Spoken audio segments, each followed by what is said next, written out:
Hola, bienvenidos a Esquina Literaria. Estamos leyendo este libro, La grasa no es como la pintan. Mitos y realidades del alimento que tu cuerpo necesita. Estamos en el capítulo número 9, son 10 capítulos, ya casi lo vamos a terminar.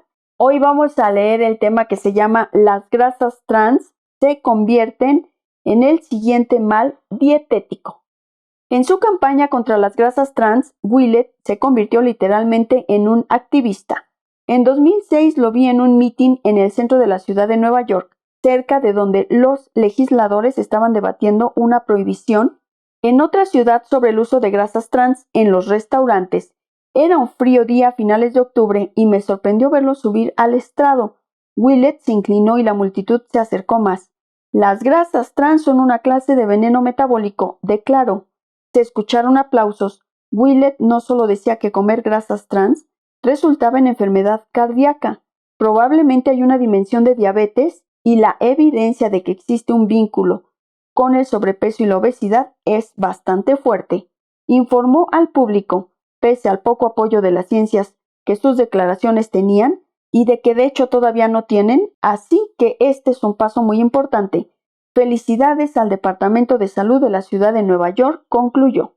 El organizador del mitin libre de grasas trans era el grupo de Michael Jacobson, el CSPI, aunque el CSPI originalmente había sido una gran fuerza de impulso a los fabricantes de alimentos hacia las grasas trans en la década de 1980, mientras alimentaba el fuego del miedo a los aceites tropicales, una década después, el grupo había revertido el curso enteramente. El CSPI había pasado de llamar a las grasas trans no una mala apuesta, a describirlas en un encabezado en la portada de la revista de gran circulación del grupo como Trans, el fantasma de la grasa. Jacobson era un energético hacia donde se moviera, y las grasas trans en su nueva encarnación como las grasas malas eran el combustible perfecto para su organización. Unirse con un profesor de Harvard hacía que el CSPI fuera casi invencible en este tema. Walter Willett representó un papel muy significativo para hacer que las grasas trans estuvieran en las etiquetas de los alimentos, dijo Jacobson. Ha sido continuamente expresivo, es articulado y conocedor, así que era clave. La petición de 1994 del CSPI para la FDA contra las grasas trans dio resultados. En 1999, la FDA sacó una propuesta de reglamento para añadir las grasas trans a la lista de ingredientes que debían identificarse en las etiquetas de los alimentos. Cada empresa de alimentos y asociación alimenticia, desde el ISEO, la Asociación Nacional de Fabricantes y la Asociación Nacional de Fabricantes de Margarina, hasta McDonald's y Conagra Foods, envió cartas en respuesta, la mayoría oponiéndose a la regulación. Fred Kumerow, Mary Enig y otros científicos y grupos de apoyo a la salud también enviaron cartas. En total, la FDA recibió 2020 cartas. En busca de una guía experta, la FDA pidió al Instituto de Medicina, que es parte de la Academia Nacional de Ciencias, que diera un límite recomendado para el consumo de grasas trans, dado que los estudios habían demostrado consistentemente que las grasas trans aumentaban el colesterol LDL. Los efectos en el HDL eran menos claros. El panel de expertos del IOM recomendó que el límite superior de consumo fuera 0. Willett presionó fuertemente a la FDA para que utilizaran el nivel de consumo 0, pero la FDA rechazó esta idea, explicando que hacerlo sería denigrar excesivamente las grasas trans en la etiqueta de los alimentos. Willett y el CSPI también estaban decepcionados por su esfuerzo de hacer que las grasas trans se listaran como un tipo de grasa saturada.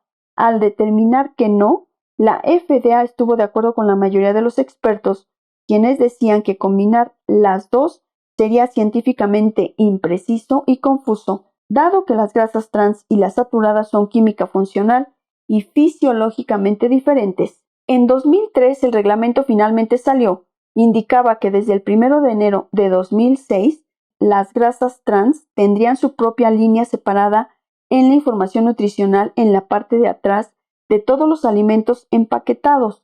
La FDA había considerado la evidencia científica como suficiente. para concluir que las grasas trans contribuían a la enfermedad cardíaca. El hecho de que las grasas trans elevaran el colesterol LDL era el principal punto de evidencia en su contra, dado que era el factor de riesgo por excelencia entre los expertos más reconocidos de dieta y enfermedad.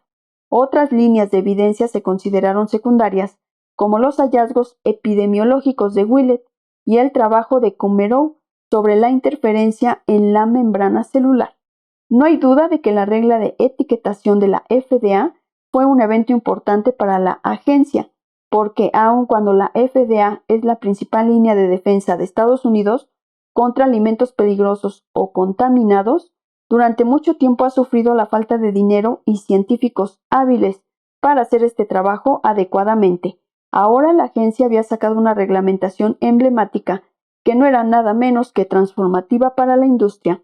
Es válido decir que hay pocas cosas más probables de provocar un cambio dentro de la industria alimenticia que poner un ingrediente en la lista de alimentos. Comprendí esto vívidamente cuando me senté un día en la oficina de Mark Matlock, vicepresidente senior de Archer Daniels Midland, y me describió cómo se diseñan los nuevos productos alimenticios.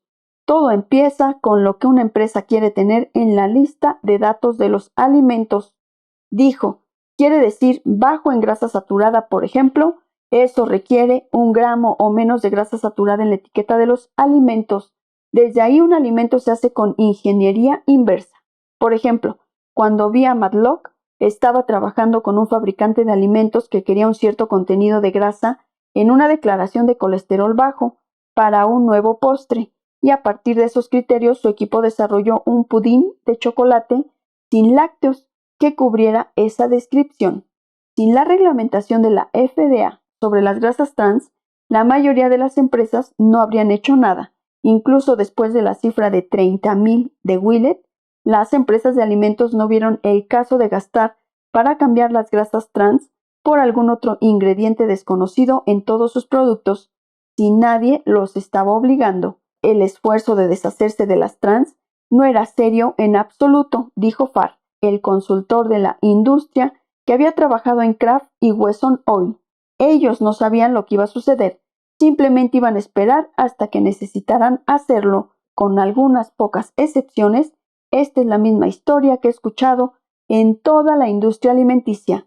Tal vez Bruce Holub, un científico nutricional de la Universidad de Guelph, en Canadá, quien trabajó intensamente en el asunto de las grasas trans, lo dijo más elocuentemente. Algunas empresas empezaron a evitar las grasas trans cuando se enteraron de la ciencia hace muchos años. Otras empresas esperaron hasta que tuvieran que confesarlas. Cual sea el cambio, las empresas de alimentos tenían un gran trabajo frente a ellas, el enfrentarse al mandato de la FDA. El día en que salió la reglamentación de la FDA, había aceites parcialmente hidrogenados en unos 42,720 productos alimenticios empaquetados, incluyendo 100% de las galletas saladas, 95% de las galletas dulces, 85% de los panes y los crutones, 75% de las mezclas para hornear, 70% de las botanas tipo frituras, 65% de las margarinas y 65% de las bases para pie, los glaseados y las chispas de chocolate. El cambio sería una prueba hercúlea, la más grande que hubiera enfrentado alguna vez la industria alimenticia estadounidense. Espero que les haya gustado la lectura de este libro, La grasa no es como la pintan. Estamos ya casi por terminarlo. Muchas gracias por escucharme, los espero en el próximo video.